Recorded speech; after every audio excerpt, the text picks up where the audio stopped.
সমস্ত স্ক্রিনিং করে doctor Sushant Mukherjee suggest করলেন যে বাপির এওটিক ভালভটা চেঞ্জ করতে হবে, ওটা প্রপারলি কাজ করছে না। তো তড়িঘড়ি ডিসিশন হয়ে গেল, বাপিও ভর্তি হয়ে গেল।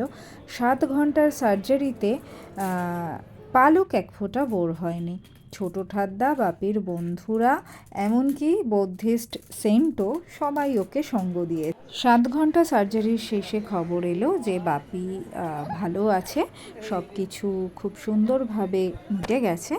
আমরাও একটু স্বস্তির নিঃশ্বাস ফেললাম।